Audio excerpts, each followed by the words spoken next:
Bienvenue à notre culte le 26 juin. C'est ça? Et bien, je suis de retour pour faire la présidence. Alors, on rigolait avec Jean-Claude en sachant qu'il sera absent pour quelques temps, étant en Afrique en ce moment. Il allait faire beaucoup de présidences de la suite pour pour payer son absence. Voilà. Et maintenant, voilà, vous êtes de retour avec moi et malheureusement peut-être pour vous, hein, je sais pas. Hein. Alors il y a certaines qui n'ont pas la langue française maternelle comme moi, qui nous écoutent. Et il y en a, bien sûr, qui parlent français de leur naissance. Alors, donc, d'un côté, peut-être j'ai certains qui ont pitié de moi et certains qui compatissent avec moi. Donc, en tout cas, nous allons demander l'Esprit Saint de nous aider, qu'il nous aide à comprendre cette langue. Et je pensais à ce jour de Pentecôte où les apôtres commençaient à parler en langue et tous ceux qui étaient à Jérusalem, ils ont reconnu, ils ont entendu leur voix, leur langue maternelle. Et les apôtres qui ont eu ce don particulier commençaient à parler en langue. J'imagine que c'était parfait, hein? Toute la grammaire, le syntaxe, peut-être même l'accent était parfait. En tout cas, l'Esprit Saint a œuvré là pour que ceux qui étaient autour entendaient l'Évangile. C'est ça qui est important. Et parce que même si on parle la même langue, ça ne veut pas dire qu'on va comprendre, n'est-ce pas? Donc on va solliciter Dieu et son esprit de venir en ces moments. Donc, je vous invite à incliner dans la prière avec moi. Prions.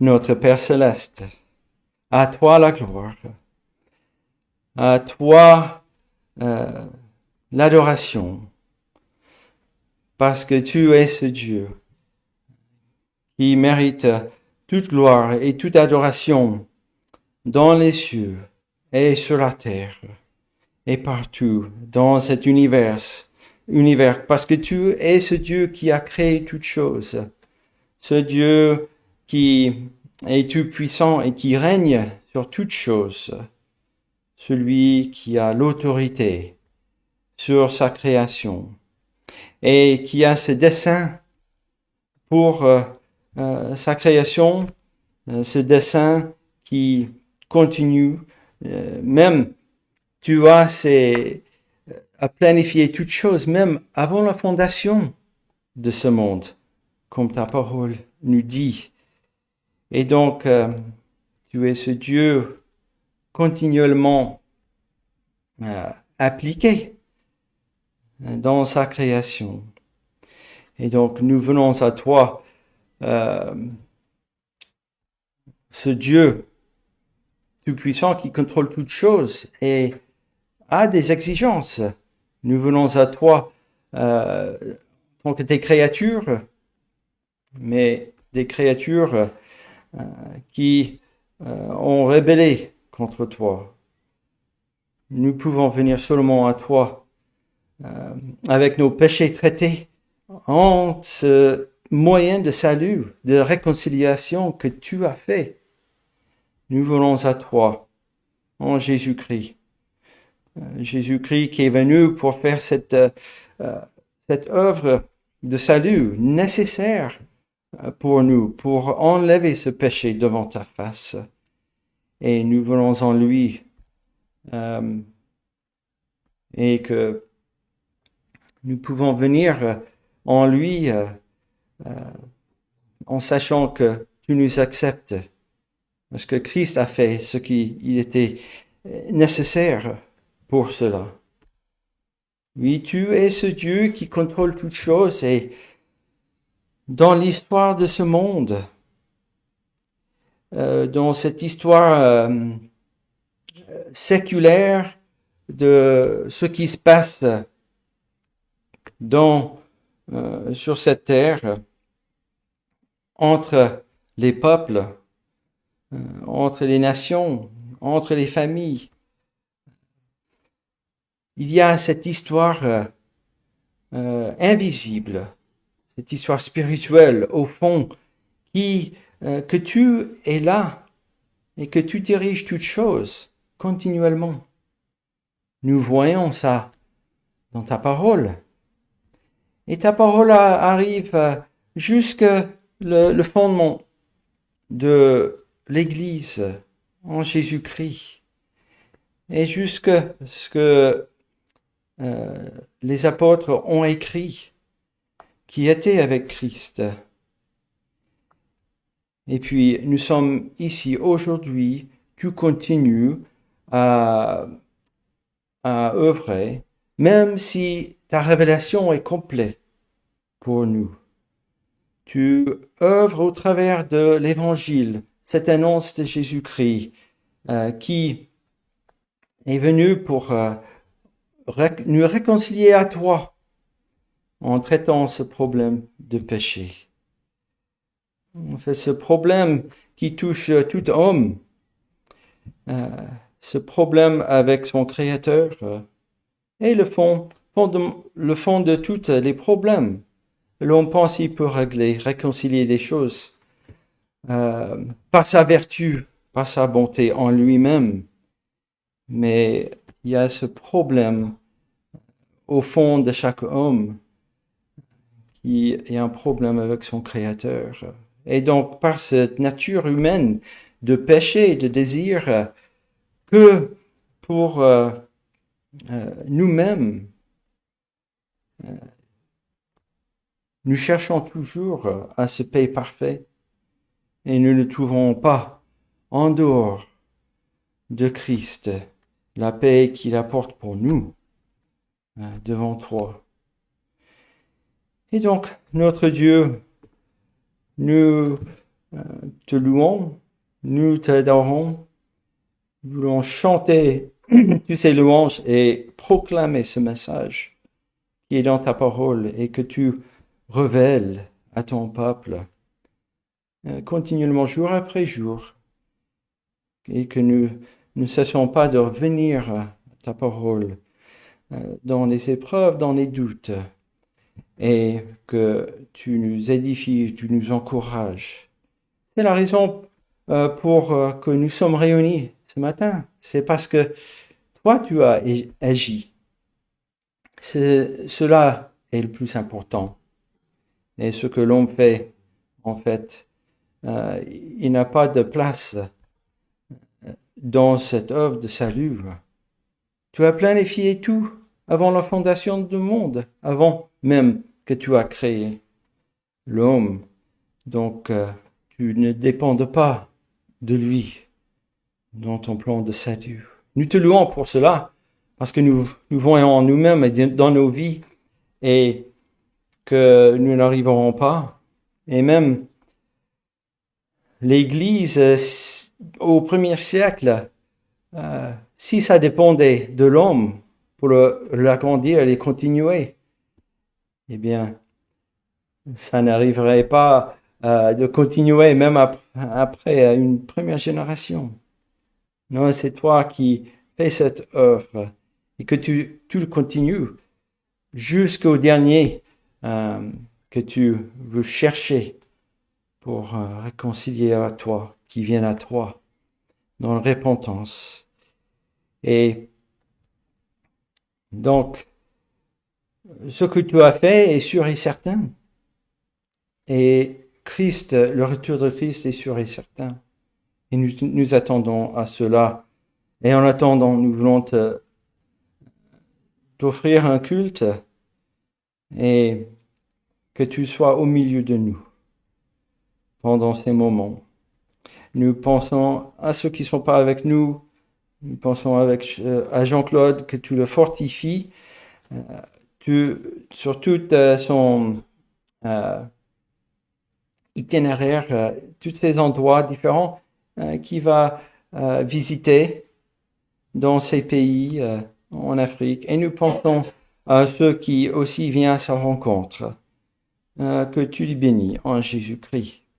Nous pensons à Wendy aussi, qui n'est pas avec nous ce matin. Et que tu aussi sois présent pour elle. Sois avec aussi nos enfants qui ne sont pas avec nous. Et que tu les protèges. Et nous pensons à ceux qui sont plus loin, ceux qui nous écoutent. Seigneur, que ta parole puisse édifier, encourager, consoler ton peuple.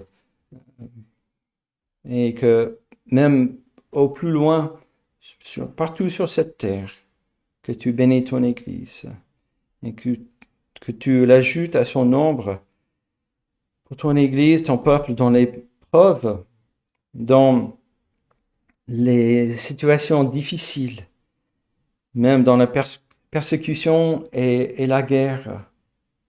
Seigneur, que tu leur rappelles de ces privilèges que nous avons en Jésus-Christ.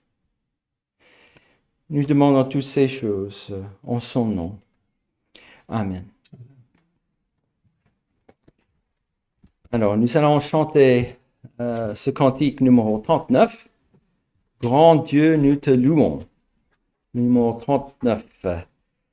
Nous t'adorons, Seigneur, et nous voulons chanter un hymne à ton honneur. L'univers tout entier te craint et te revère comme son Créateur, son monarque et son Père. Numéro 39.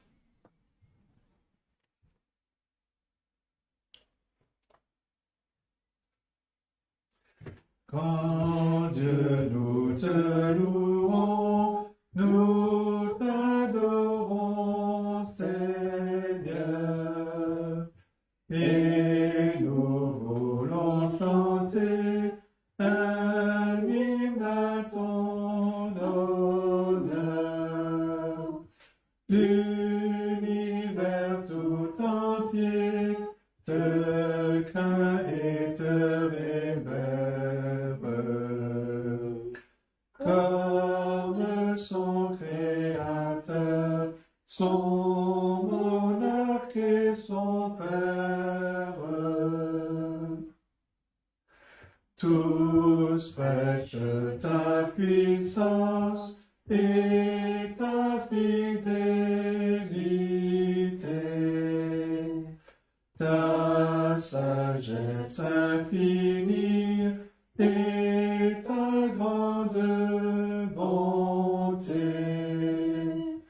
Tes apôtres, tes saints, tes martyrs, tes prophètes,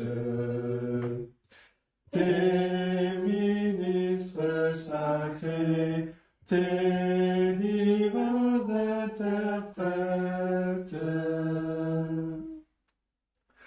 veuille par ton esprit diriger tes enfants et répandre sur eux tes bienfaits en tout temps. Nous voulons désormais employer notre vie à louer hautement ta grandeur infinie. Et je vous invite à ouvrir la parole de Dieu dans le Nouveau Testament, dans l'Épître aux Éphésiens. Nous allons lire un passage des les 10 premiers versets du chapitre 2, qu'on connaît bien, n'est-ce pas? Moi, je ne connais pas un autre passage si clair dans la Bible qui parle de cette réconciliation que Dieu a fait dans sa façon pour ce qui est nécessaire, le message pour celui qui n'est pas croyant, sa situation, et puis pour celui qui vient à Christ, que c'est Dieu qui fait cela. Et donc, lisons partie du verset 1, chapitre 2 d'Éphésiens. C'est l'apôtre Paul qui écrit. Vous étiez morts par vos offenses et par vos péchés, dans lesquels vous marchiez autrefois, selon le train de ce monde, selon le prince de la puissance de l'air, de l'esprit qui agit maintenant dans les fils de la rébellion. Nous tous aussi, nous étions de leur nombre, et nous vivions autrefois selon les convoitises de notre chair, accomplissant les volontés de la chair et de nos pensées, et nous étions par nature des enfants de colère, comme les autres.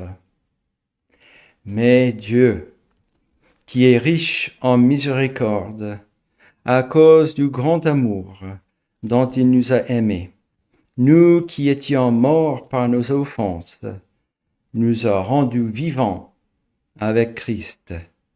C'est par grâce que vous êtes sauvés.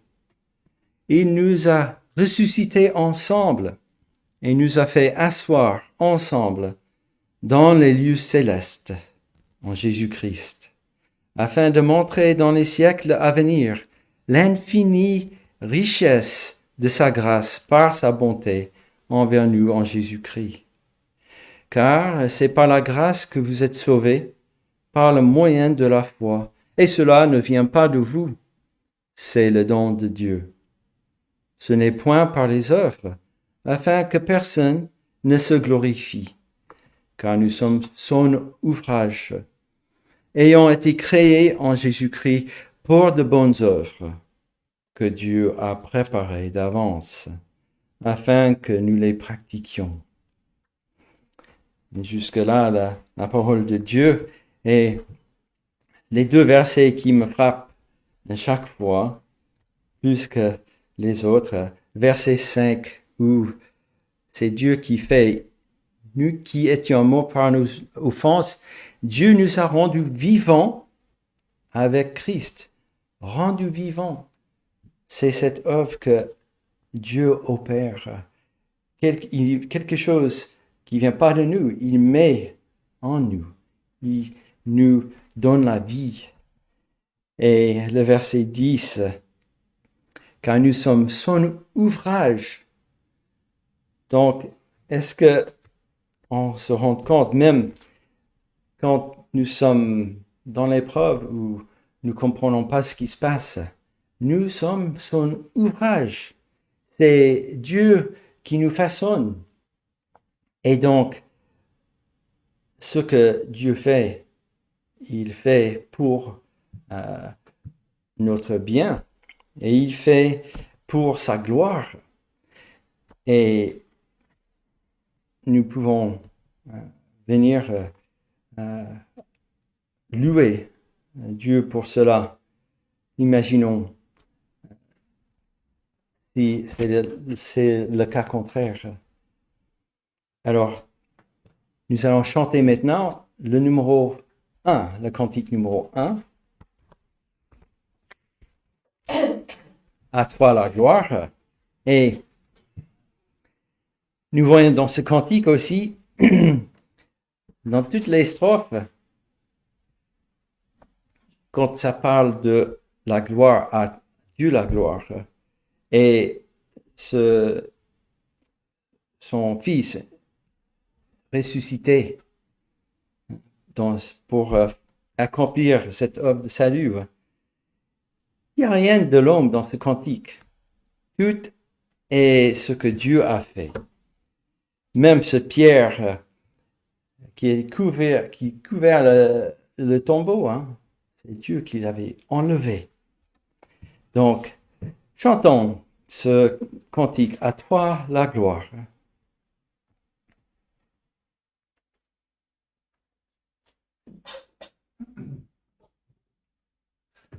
À toi la gloire, ô ressuscité. À toi la victoire pour l'éternité. Brillant de lumière, l'ange est descendu. Il roule la pierre du tombeau vaincu. À toi la gloire, ô ressuscité. À toi la victoire pour l'éternité.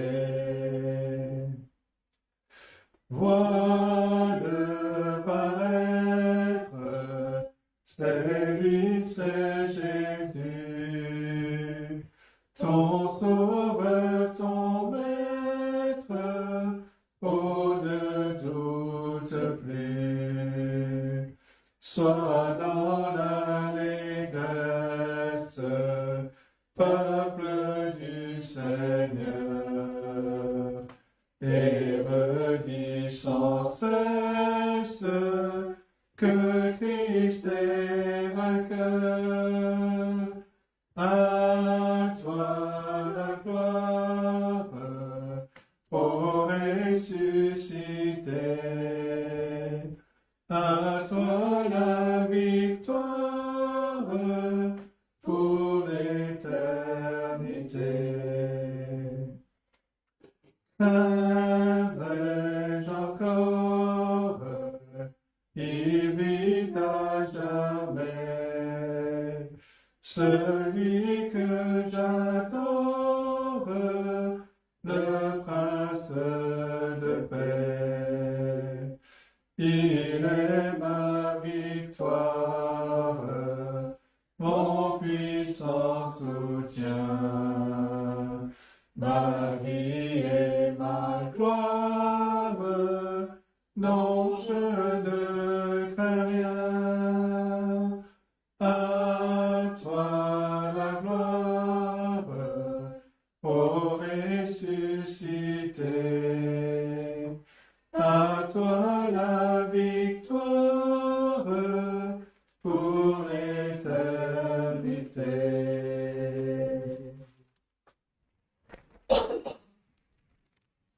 Alors, nous allons lire maintenant un passage dans la Genèse.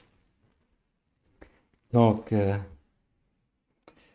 nous allons dans le chapitre 22 de Genèse. Et c'est ce passage de Abraham qui emmène son fils Isaac sur le mont Moria, c'est ça? Et aussi, nous connaissons bien ce passage. Alors,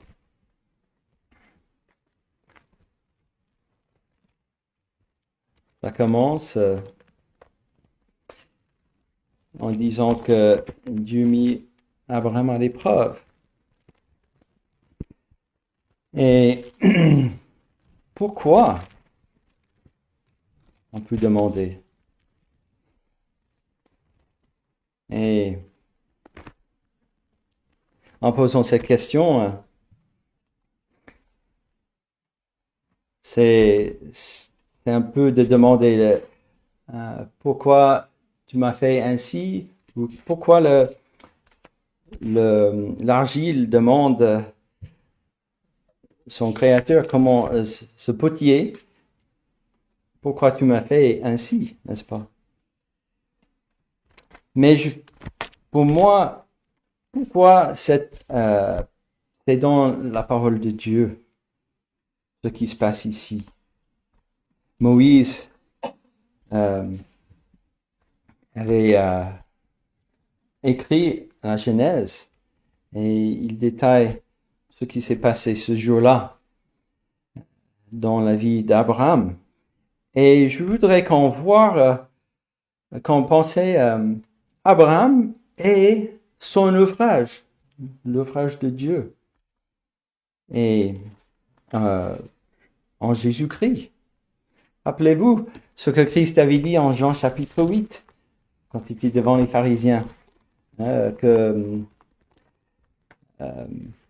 Abraham a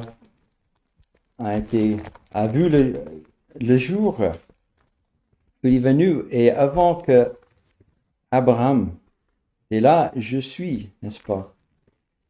Et donc, Abraham, il est là, et en fait, cette histoire est là pour nous de voir ce que Dieu fait encore pour son peuple, envers nous, dans sa grâce.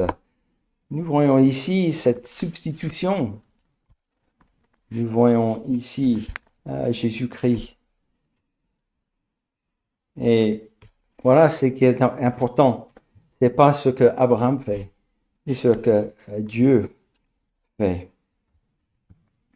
Donc, nous allons lire les premiers 14 versets. Genèse chapitre 22. Après ces choses, Dieu mit Abraham à l'épreuve et lui dit, Abraham. Et il répondit, me voici. Dieu dit, prends ton fils, ton unique, celui que tu aimes, Isaac.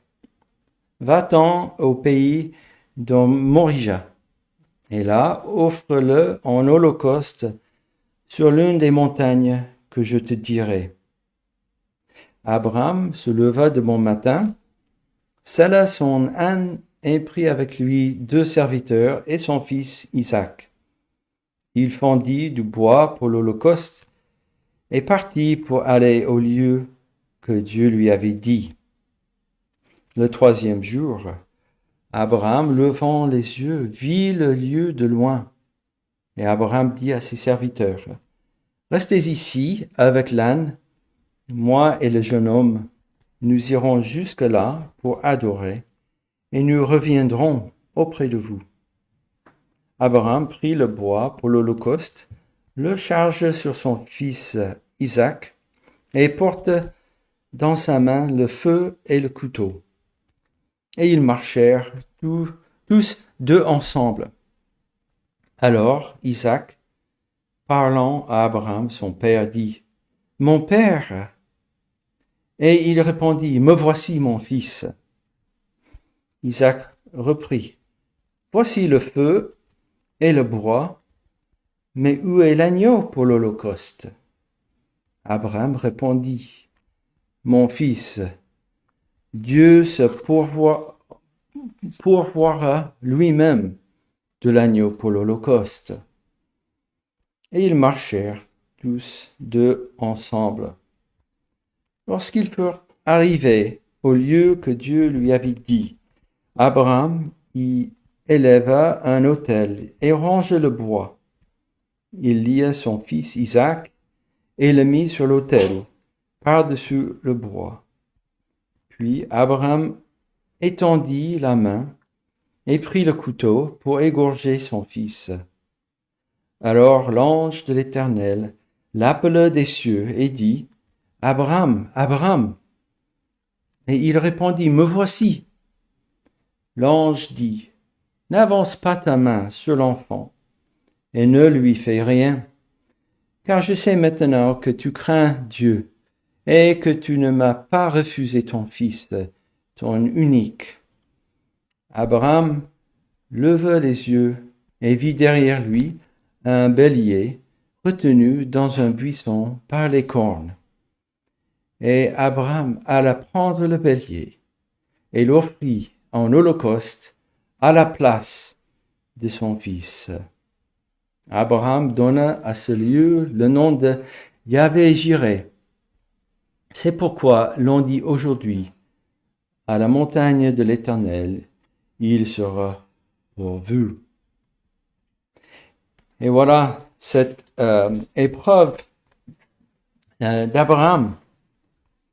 Et voilà ce que Dieu nous montre pour nous encourager, que il a pourvu ce sacrifice en Jésus-Christ, son Fils. Et voilà pour nous, qui aussi sont en épreuve des fois et qui doutons de plein de choses, n'est-ce pas? Que est-ce que nous sommes si différents qu'Abraham? Ces 3 jours de marche, qu'est-ce qui s'est passé dans la tête d'Abraham? Et dans notre marche aujourd'hui, nous avons aussi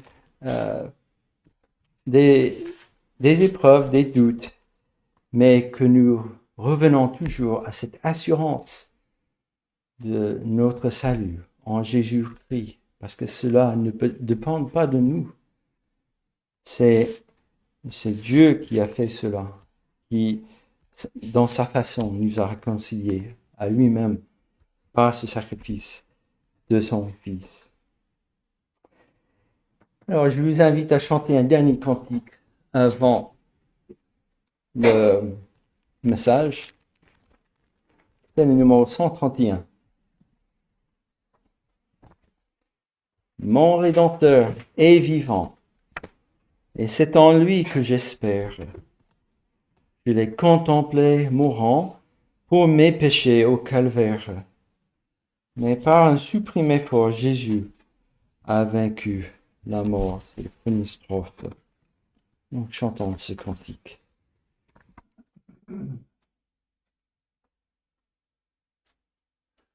Mon Rédempteur est vivant, et c'est en lui que j'espère. Je l'ai contemplé mourant pour mes péchés au calvaire. Mais par un suprême effort, Jésus a vaincu la mort. Je ne crains rien désormais, la mort a rendu sa proie. Je puis m'endormir en paix pour m'éveiller avec joie. Celui qui m'a racheté, Jésus est ressuscité. Dans les liens du trépas, j'en ai la ferme espérance. Christ ne me laissera pas, mon corps même a l'assurance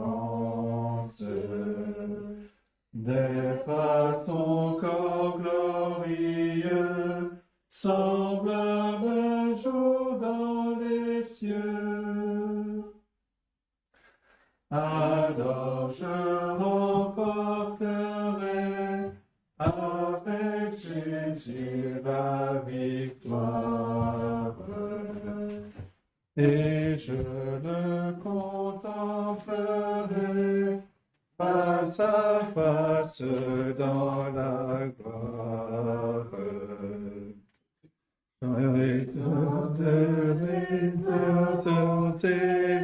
Jusque dans l'éternité.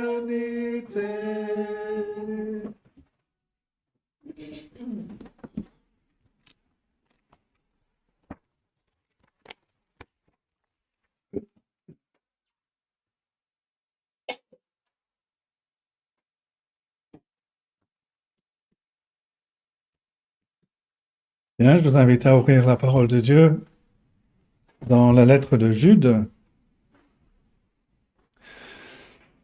Nous allons regarder ce matin les versets 22 et 23, mais nous allons lire à partir du verset 20 pour nous remettre dans le contexte. Jude, nous prenons la lecture au verset 20. Voici la parole de Dieu. Pour vous, bien-aimés, vous édifiant vous-même sur votre très sainte foi et priant par le Saint-Esprit, maintenez-vous dans l'amour de Dieu, en attendant la miséricorde de notre Seigneur Jésus-Christ pour la vie éternelle. Reprenez les uns, ceux qui contestent, sauvez-en d'autres en les arrachant du feu. Et pour d'autres encore, ayez une pitié mêlée de crainte, haïssant jusqu'à la tunique, souillée par la chair. Et jusque-là, la lecture de la parole de Dieu. Je ne sais pas si vous avez déjà vu un reportage ou si vous avez assisté à un sauvetage en montagne ou en mer. On voit ces hommes, ces femmes qui se sont préparés à accomplir une mission et qui affrontent toutes sortes de situations dangereuses pour aller sauver quelqu'un. Et quand on devient un membre de l'Église de Jésus-Christ, Jude nous dit que nous devenons membres volontaires dans une mission de sauvetage d'un autre genre. Chaque croyant, chaque chrétien est appelé à être impliqué dans cette mission de recherche, de restauration de croyants qui sont affaiblis ou même égarés. Et dans les deux versets que nous voulons considérer ce matin, les versets 22 et 23, Jude nous donne des instructions au sujet de ce que nous pouvons appeler une mission de sauvetage spirituel à laquelle nous sommes appelés à participer. Et on va regarder ensemble ces instructions sous 3 points. Le premier point, avoir de la compassion pour ceux qui doutent. Ces deux versets font partie de ce que Jude veut dire quand il a exhorté au début de sa lettre les croyants à combattre pour la foi.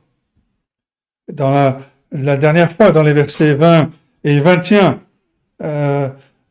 nous avons vu que l'appel à combattre pour la foi était centré sur la responsabilité des croyants à veiller sur eux-mêmes, sur leur vie spirituelle, sur leur nourriture spirituelle, sur leur persévérance. Et maintenant, Jude tourne son attention vers les autres, vers ceux qui sont dans l'assemblée, mais qui ont succombé, au moins en partie, à cette dangereuse influence qui s'était infiltrée dans l'Église par ces faux enseignants. Et Jude commence au verset 22 en disant « Reprenez les uns, ceux qui contestent ». Alors le verbe contester, le verbe traduit par contester ici, a une signification qui est un peu trop forte. Alors c'est vrai que c'est le même verbe que l'on trouve au verset 9, quand l'archange Michel a contesté avec le diable. Mais ici, le verbe il est sous une autre forme. Et sous cette autre forme, il a un sens qui est moins fort. D'autres traductions nous permettent de saisir cela. La version Colombe, par exemple, dit « Ayez pitié des uns de ceux qui hésitent ». D'autres versions françaises et anglaises disent « Ayez de la compassion pour ceux qui doutent ». Et derrière ce verbe, sous cette autre forme dans l'original, il y a cette idée d'hésiter entre deux points de vue, entre deux mentalités. Et le mot qui est utilisé exprime cette idée de dualité, de double mentalité, de conflit entre deux choses. Mais on ne doit surtout pas confondre ce dont Jude parle ici, le doute ou l'hésitation, avec quelque chose qui est plus grave.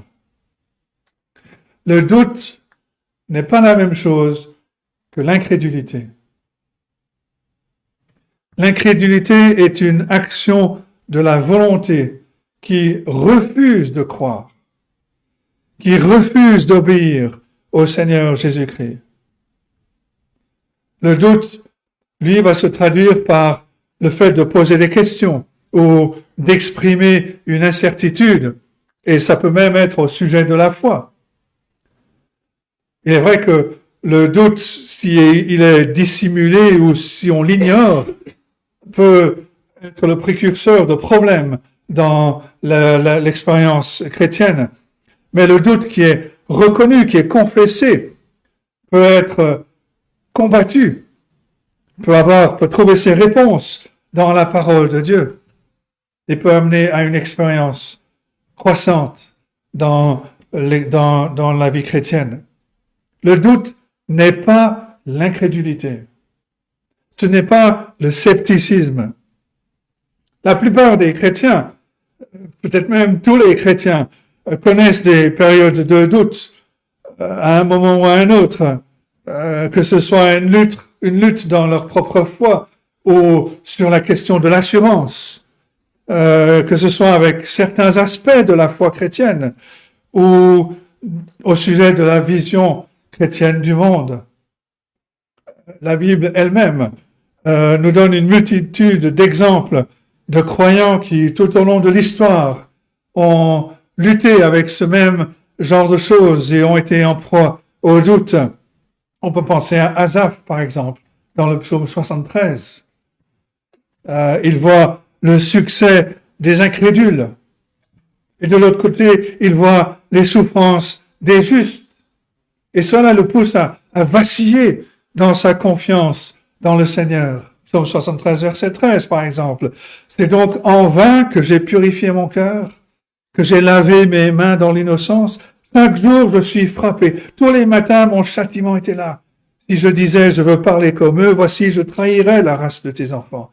Quand j'ai réfléchi là-dessus pour m'éclairer, la difficulté fut grande à mes yeux. On peut penser à Jean-Baptiste. Jean-Baptiste a été jeté en prison et il commence à douter de sa propre conviction au sujet de l'identité du Seigneur Jésus-Christ en tant que Messie. En Matthieu 11, versets 2 et 3, Jean, ayant entendu parler dans sa prison des œuvres du Christ, lui fit dire par ses disciples, « Es-tu celui qui doit venir ou devons-nous en attendre un autre ?» Alors que c'est le même Jean-Baptiste qui, quelques années auparavant, avait baptisé le Seigneur Jésus-Christ. Et voilà qu'il est en proie au doute. Matthieu 28, verset 17, on lit au sujet des disciples qui sont dans la présence même du Seigneur Jésus-Christ ressuscité. Et Matthieu 28, verset 17 nous dit, « Quand ils le virent, ils l'adorèrent, mais quelques-uns eurent des doutes. » Voilà les premiers disciples du Seigneur Jésus-Christ qui avaient entendu des choses merveilleuses, vu des choses indescriptibles. Ils ont mangé avec lui sur la plage. Et Matthieu nous dit que quelques-uns eurent des doutes. On ne doit pas être surpris, donc, de rencontrer des croyants qui souffrent de doutes dans la foi. En particulier dans notre monde occidental, où notre foi est attaquée sur le plan intellectuel, sur le plan moral, sur le plan social, de toutes parts, et à chaque moment. Et Jude, ce demi-frère du Seigneur Jésus-Christ, qui a connu le Seigneur Jésus dans son enfance, qui a grandi avec lui, mais qui n'a cru au Seigneur Jésus-Christ qu'après la résurrection du Seigneur Jésus. Jude nous exhorte à reprendre avec compassion ceux qui doutent. L'expérience du doute est très naturelle. Ça fait partie des effets persistants de la chute pas seulement dans nos cœurs, mais aussi intellectuellement dans nos esprits. C'est une réalité, c'est la réalité du péché qui demeure encore en nous, qui va se manifester dans ce genre de faiblesse, de vacillement qui nous arrive de temps en temps. Jean Calvin, dans son institution de la religion chrétienne, parle de l'expérience vécue de la foi dans cette vie par le chrétien, et il écrit en affirmant que la foi doit être sûre et certaine. Nous ne prétendons pas qu'elle ne sera pas l'objet de doute et que la paix qui l'accompagne ne sera pas troublée par des inquiétudes. C'est une réalité. Et donc Jude nous exhorte à reprendre avec compassion ceux qui doutent. Malheureusement, le doute et les inquiétudes que certains croyants peuvent avoir sont des choses qui sont parfois très mal vues dans certains milieux ou très mal comprises. Un commentateur explique à quoi cela peut ressembler. Il dit dans certains milieux, il y a un tel zèle pour la doctrine pure qu'il est très difficile pour les gens d'admettre qu'ils ont des questions et des doutes. Et il est difficile de trouver un ami qui va s'asseoir avec eux pour les écouter et parler de ces choses. Il n'est pas possible pour un croyant qui lutte avec le doute de trouver un meilleur accueil auprès des incroyants. Parce que dans ce cas-là, il va se retrouver avec des doutes qui sont encore plus renforcés. Jude nous exhorte, reprenez avec compassion ceux qui doutent. Il y a des moments où la foi authentique de véritables croyants peut être secouée, parfois même de manière profonde.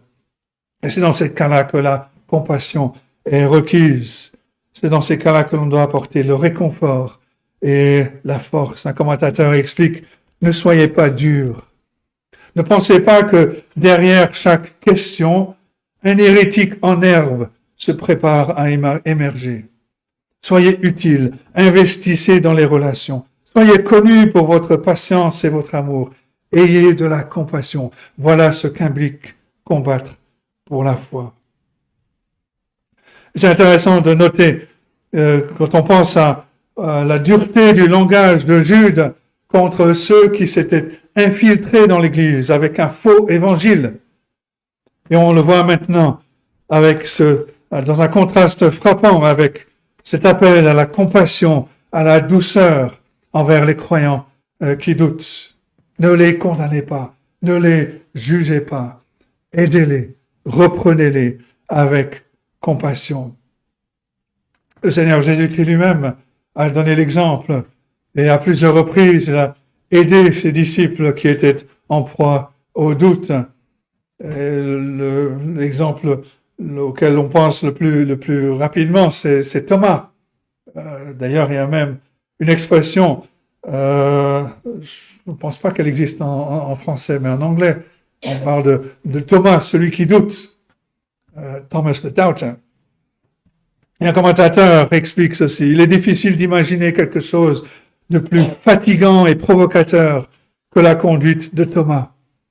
Mais il est impossible d'imaginer quelque chose de plus patient et de plus compatissant que le traitement de notre Seigneur de ce disciple faible. Il le traite selon sa faiblesse, comme une infirmière douce traite un enfant malade. Mais pour être clair, Jude ne dit pas que le doute est un élément positif de l'expérience chrétienne. Jude ne célèbre pas le doute comme une vertu. Dans certains milieux où les églises peuvent être dures envers les croyants qui doutent, il peut y avoir une réaction exagérée de la part de ces croyants. Et cette réaction devient une célébration du doute.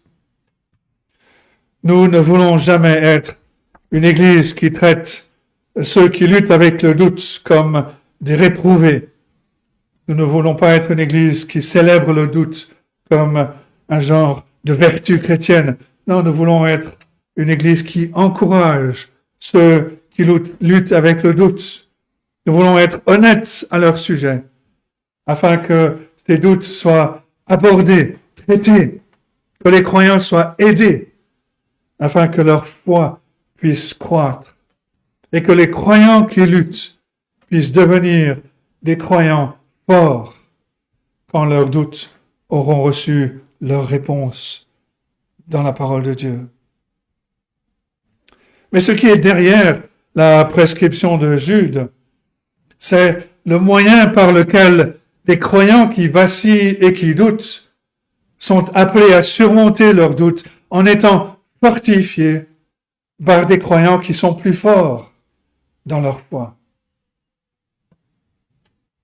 Ce sont les plus forts qui doivent prendre soin de ceux qui sont plus faibles. Et cela veut nous dire que nous devrions tous être en train de rechercher à devenir des croyants capables d'aider d'autres à traverser ces luttes dans la vie chrétienne. Une approche aimante, dit un commentateur, un sens de la bonne occasion et une position chrétienne soigneusement réfléchie. Voilà les qualités requises pour celui qui veut aider un autre dans ses doutes, dans ses luttes. Nous avons reçu la miséricorde de Dieu. Nous attendons la pleine révélation de cette miséricorde au retour du Seigneur Jésus-Christ. Et nous sommes appelés à montrer de la miséricorde, montrer le réconfort qui construit, qui restaure ceux qui sont faibles, afin qu'ils puissent édifier dans leur foi. Reprenez avec compassion ceux qui doutent. Deuxième grand point, avoir de l'empressement pour ceux qui sont en grand danger de tomber.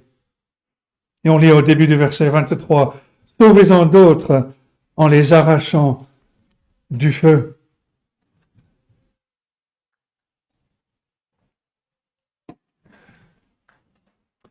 Jude, semble-t-il, s'adresse à une autre catégorie de personnes dans l'Église qui sont allées un peu plus loin que ceux qui doutent, qui hésitent.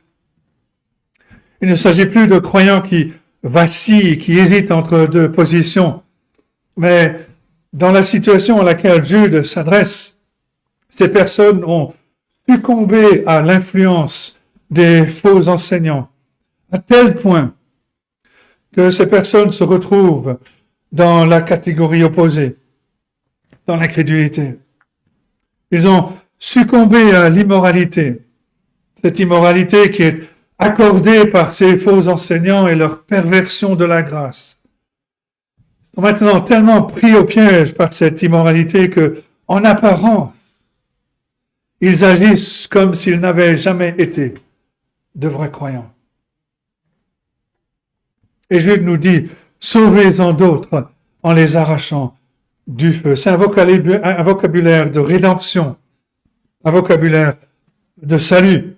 Jude nous exhorte à être engagés dans un acte de rédemption, de sauvetage envers ceux qui sont en danger imminent de jugement.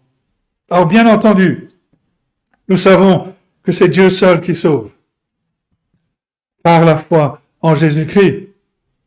Mais ce que Jude dit ici, Jean Calvin l'explique très bien. Il dit l'expression « sauvez-en » est transférée aux hommes, non pas qu'ils soient les auteurs du salut, mais les ministres du salut. Les ministres du salut. Et chaque croyant dans l'Église est appelé à être un ministre du salut, cherchant à ramener les autres. Le langage de Jude indique clairement que le danger est imminent et le secours nécessaire. Le frère de Jude, ou le demi-frère de Jude, l'apôtre Jacques, écrit ceci en Jacques 5, versets 19 et 20. Il dit, « Mes frères, si quelqu'un parmi vous s'est égaré loin de la vérité et qu'un autre l'y ramène, qu'il sache que celui qui ramène un pécheur de la voie où il s'était égaré sauvera une âme de la mort et couvrira une multitude de péchés. Il sauvera une âme de la mort. Jude nous dit, c'est comme des arrachés du feu. Alors l'idée ici, ce n'est qu'ils ne sont pas encore dans le feu du jugement éternel. Ils sont au bord du gouffre, à la limite, sur le point de tomber. Je ne considère pas que le jugement de Dieu est un événement futur qui est très loin et donc qui n'est pas pertinent. Non, il le considère comme quelque chose qui est là rapidement. Ces personnes sont en danger imminent de rencontrer un destin terrible. Et je nous dis, sauvez-en en les arrachant du feu. C'est un langage qui exprime un sentiment d'urgence. Quelque chose doit être fait rapidement. Quand on regarde les sauveteurs, quand ils reçoivent un message d'urgence, ils ont déjà réfléchi à leur plan. Ils n'hésitent pas à entrer en action très rapidement. Un commentateur écrit, comme l'Église est responsable de se bâtir sur le fondement de la foi, comme on a vu au verset 20, de même aussi des mesures rapides et drastiques doivent être prises pour sauver ceux qui se sont égarés. Les membres errants ne doivent pas être simplement congédiés, mais ils doivent aussi être recherchés, délivrés de l'erreur dans laquelle ils sont tombés. C'est une opération de sauvetage qui est urgente quand il s'agit de ceux qui sont sur le point d'abandonner la foi, qui sont partis dans l'erreur. Il faut réfléchir et prier sur le genre d'action que nous devons entreprendre. La question n'est pas de savoir si oui ou non nous devons agir, mais comment faire et donc quand le faire. Mais le langage de Jude nous aide à réaliser que tout espoir n'est pas perdu. Tant qu'ils sont encore en vie, il y a de l'espoir, il y a la possibilité de les arracher du feu. Il est encore possible pour des personnes qui sont dans un péril spirituel réel d'être sauvées en étant arrachées du feu. On voit cela parce que le langage que Jude utilise vient de l'Ancien Testament. En Amos 4, verset 11, par exemple, le prophète dit, parlant de la part de l'Éternel, dit ceci, « Vous avez été comme un tison arraché de l'incendie. » Mais il est plus probable que Jude fait référence au prophète Zacharie. Il a déjà fait référence à ce prophète un peu plus tôt dans sa lettre. Et ici, il fait référence à ce passage dans Zacharie 3, verset 2, qui dit ceci, « L'Éternel dit à Satan, en parlant de Josué, le souverain sacrificateur, il dit, « N'est-ce pas là un tison arraché du feu ?» Il y a de l'espoir dans le langage du prophète et dans le langage de Jude en faisant référence à cela. Nous devons reprendre ceux qui se détournent de la vérité et faire ce que nous pouvons pour les arracher du feu. Mais un troisième élément dans l'appel de Jude, le troisième grand point, avoir une compassion mêlée de crainte pour ceux qui vivent dans le péché. Et c'est la deuxième partie du verset 23. Pour d'autres encore, ayez une pitié mêlée de crainte, haïssant jusqu'à la tunique souillée par la chair. Il y a des croyants qui vivent dans le péché, sans doute dans ce péché d'immoralité qui a été introduit par ces faux enseignants qui ont perverti la grâce de Dieu. Mais notez que Jude qualifie la pitié que nous devons manifester en disant qu'elle doit être mêlée de crainte. Et la suite de la phrase nous aide à comprendre ce que Jude veut dire. Et pour d'autres encore, ayez une pitié mêlée de crainte, haïssant jusqu'à la tunique souillés par la chair. Le terme qui est traduit par tunique, ici fait référence à ce vêtement qui est porté au plus près de la peau. On parlerait, nous, de sous-vêtements. C'est le vêtement qui est souillé le plus facilement. Et Jude utilise aussi le terme « chair » dans le sens du Nouveau Testament, c'est-à-dire qui fait référence à la nature pécheresse et ses désirs mauvais. Et on a donc ici l'idée qu'il y a un danger réel de pollution que le péché apporte avec lui.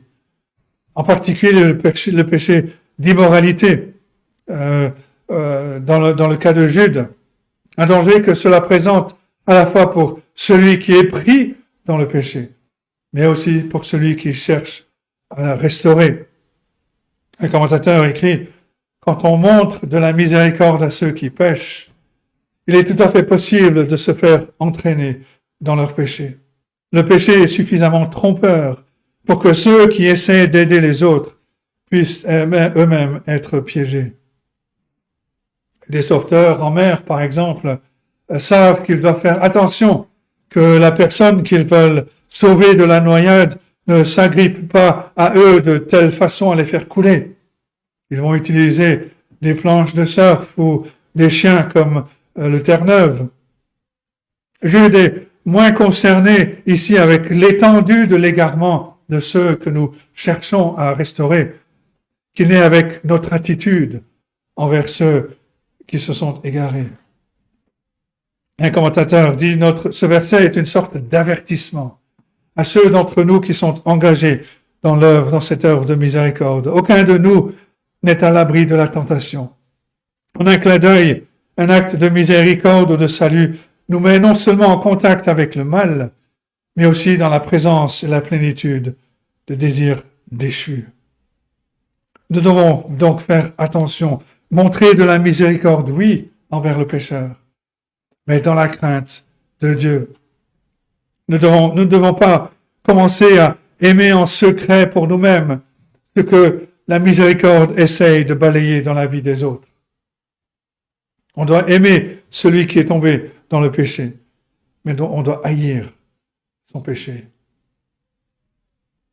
Donc, quelque chose qui rejoint ce que l'apôtre Paul écrit en Galates 6, verset 1. « Frère, si un homme vient à être surpris en faute, vous qui êtes spirituels, redressez-le avec un esprit de douceur. » Mais il rajoute, « Prends garde à toi-même, de peur que tu ne sois aussi tenté. » Galates 6, verset 1. Il y a besoin de maturité spirituelle, mais aussi de vigilance, même chez ceux qui ont une maturité spirituelle, envers ces choses qui ont le potentiel de tenter la chair et le péché qui reste encore présent en chacun de nous. Dieu veut que nous reconnaissions le danger qui est présent et que nous agissions en conséquence. Méfions-nous d'une curiosité injustifiée ou d'une fascination pour les péchés dans lesquels les autres se sont tombés. Dans notre ministère envers les autres, quel qu'il soit, nous ne devons jamais prendre le péché à la légère. Nous devrions en parler pour ce qu'il est. Et de faire cela, c'est avoir pitié, c'est avoir de la miséricorde pour l'autre, tout en haïssant, même jusqu'à la tunique, souillée par la chair. C'est une des implications que Jude nous donne ici, il nous révèle la véritable nature du péché, en particulier pour ceux qui s'y aventurent ou ceux qui s'y trouvent en plein dedans. La miséricorde ne peut pas signifier approuver ou donner une sorte d'acceptation du péché. Non, nous devons aimer le pécheur avec honnêteté et lui dire, tu joues avec le feu. C'est aussi un rappel pour nous de la réalité du péché qui reste encore en nous et du besoin que nous avons de nous protéger de la tentation, de tout ce qui peut nous tendre un piège. Mais c'est aussi une motivation pour montrer de la pitié, montrer de la miséricorde, parce que nous savons combien il est facile pour quelqu'un de tomber dans le péché. Le péché est une chose terrible. Le péché est destructeur. Il dévore les gens, il dévore les familles, il dévore même les églises. Nous devons prendre garde.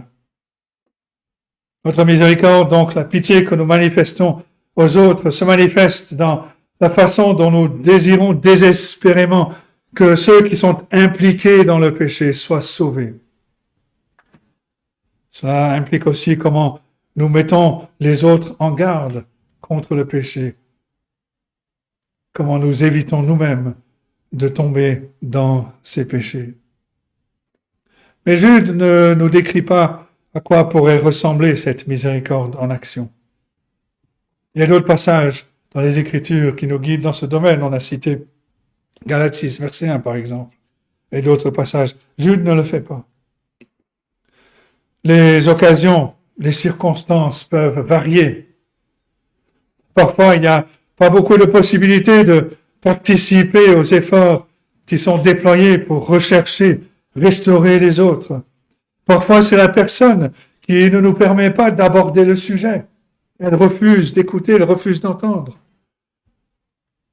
Il y a peut-être des moments où cette miséricorde pour les autres ne peut s'exprimer que par une prière fervente pour eux. Et c'est ce que nous devons avoir. C'est ce que dans le combat dans lequel nous devons être engagés, de ne cesser de prier pour les autres, en particulier pour ceux qui sont tombés, ceux qui doutent, ou ceux qui sont allés un peu plus loin. Et pas seulement pour nous-mêmes, pour ceux que nous connaissons, mais nous joindre avec les frères et sœurs pour prier pour ceux à qui, eux, ils veulent manifester de la miséricorde. Jude nous appelle donc à avoir une pitié mêlée de crainte, sachant que Dieu est toujours capable de sauver et qu'il veut sauver. Quand une mission de sauvetage est planifiée, même les sauveteurs savent qu'il y a beaucoup d'incertitudes. Et dans nos plans d'annoncer l'Évangile, de témoigner autour de nous, de chercher à restaurer quelqu'un, nous ne connaissons pas toujours les résultats. Mais nous pouvons nous engager dans cette mission avec confiance, parce que nous savons que le Seigneur Jésus qui nous envoie dans cette mission est aussi le bon berger et qui ne permettra pas à aucune de ses brebis de périr. Il l'a dit lui-même en Jean 10, verset 28, « Je leur donne la vie éternelle, elles ne périront jamais, personne ne les ravira de ma main. » Et notre rôle en tant que ministre du salut est de diriger les regards vers le bon berger, vers le Seigneur Jésus-Christ, parce que nous ne pouvons pas sauver quelqu'un. Nous devons diriger les regards vers le Sauveur, le Seigneur Jésus-Christ. Dans le passage de Zacharie 3, auquel on a fait référence tout à l'heure, il y a une autre image que nous devons voir. Josué, nous l'avons vu, est décrit comme un tison arraché du feu, mais il est aussi décrit comme se tenant devant l'Éternel avec des vêtements sales. Et en Zacharie 3, versets 3 et 4, on lit « Or, Josué était couvert de vêtements sales, et il se tenait debout devant l'ange. L'ange, prenant la parole, dit à ceux qui étaient devant lui, « ôtez-lui les vêtements sales. » Puis il dit à Josué, « Vois, je t'enlève ton iniquité, et je te revêts d'habits de fête. » Et voilà le réconfort glorieux qui est vrai de chaque croyant. Chaque vrai croyant est comme un tison qui a été arraché du feu par la miséricorde souveraine de Dieu. Nous avions par nature des vêtements souillés, sales, par la grâce de Dieu. Il a enlevé ces vêtements sales pour nous donner des vêtements purs, des habits de fête. Nous avons été lavés dans le sang de l'agneau. Nos vêtements souillés ont été remplacés par des habits parfaitement purs, les vêtements de la justice parfaite du Seigneur Jésus-Christ. Et quand Jude parle d'être restauré, d'être sauvé, d'être arraché du feu. Cela ne veut pas dire établir une vie plus juste, devenir acceptable pour une église. Non, être arraché du feu, être restauré, être sauvé, c'est faire demi-tour. C'est croire dans la miséricorde du Seigneur Jésus-Christ qui lave tous les péchés, tous les vêtements sales, même le vêtement le plus sale. Même le pire des pécheurs peut trouver grâce auprès du Seigneur Jésus-Christ s'il vient à lui dans la repentance et la foi. Personne n'est trop sale que le Seigneur Jésus ne peut pas laver, que le Seigneur ne peut pas restaurer dans une vie nouvelle. Et chaque croyant sait que cela est vrai. Nous avons nous-mêmes connu le pardon total de nos péchés, un changement de vêtements. Nous sommes maintenant habillés du vêtement de la justice parfaite de Jésus-Christ à la place de nos vêtements souillés. Apocalypse 7, verset 14 décrit les croyants de cette manière. Ils ont lavé leurs robes et ils les ont blanchis dans le sang de l'agneau. C'est pour ça que chaque croyant peut déjà ici-bas et un jour dans la gloire de manière parfaite se réjouir, chanter les louanges de Dieu pour son salut si parfait et son sauveur si merveilleux. C'est parce que nous avons connu cette grâce, parce que Dieu nous a fait miséricorde et que nous avons connu cela, que nous devons manifester de la miséricorde envers ceux qui doutent, de montrer de la compassion, de chercher à restaurer ceux qui sont sur le point de tomber, mais de le faire avec crainte, en aimant celui qui est tombé dans le péché, mais en haïssant son péché, et de le faire pour la gloire de Dieu. Que Dieu donc nous aide à méditer sur ces choses et qu'il bénisse sa parole à nos cœurs ce matin. Amen.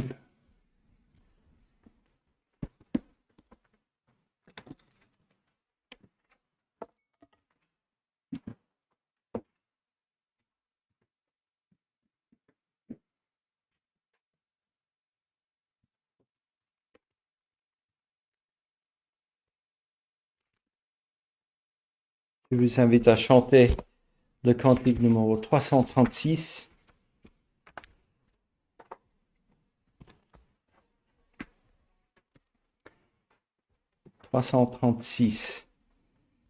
Quand le vol de la tempête vient assombrir ton ciel bleu, au lieu de baisser la tête contre les bienfaits de Dieu.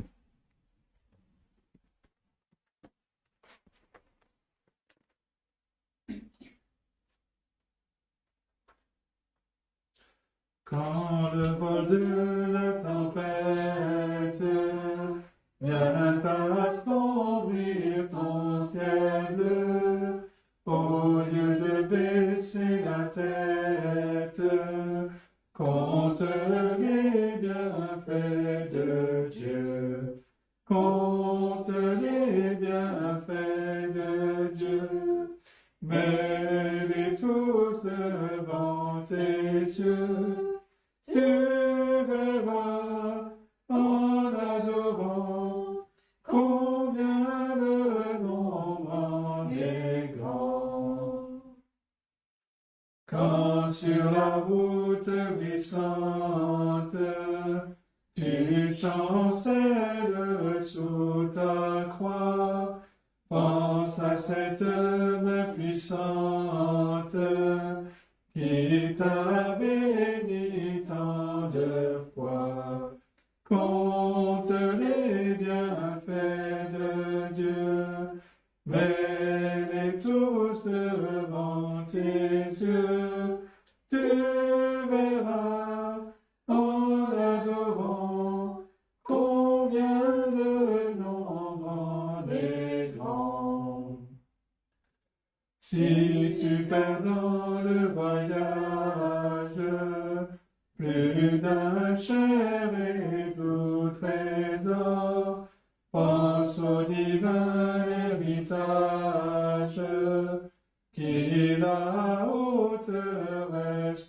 encore. Compte les bienfaits de Dieu, mets-les tous devant tes yeux. Tu verras en adorant combien le nombre en est grand. Bénis sans cesse le Père qui chaque jour répand sur toi la richesse de son merveilleux amour.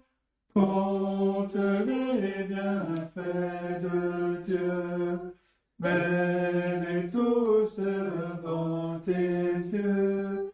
Tu verras en adorant combien le nombre en est grand. Et voilà, notre culte est terminé. Et bonne semaine à tous. Revenons sans cesse à la parole de Dieu. Nous allons conclure avec ces versets de Romains, chapitre 15, verset 4. Or, tout ce qui a été écrit d'avance l'a été pour notre instruction, afin que, par la patience et par la consolation que donnent les Écritures, nous possédions l'espérance. Que le Dieu de la persévérance et de la consolation vous donne d'avoir les mêmes sentiments les uns envers les autres, selon Jésus-Christ, afin que tous ensemble, d'une seule bouche, vous glorifiez le Dieu et Père de notre Seigneur Jésus-Christ. Amen.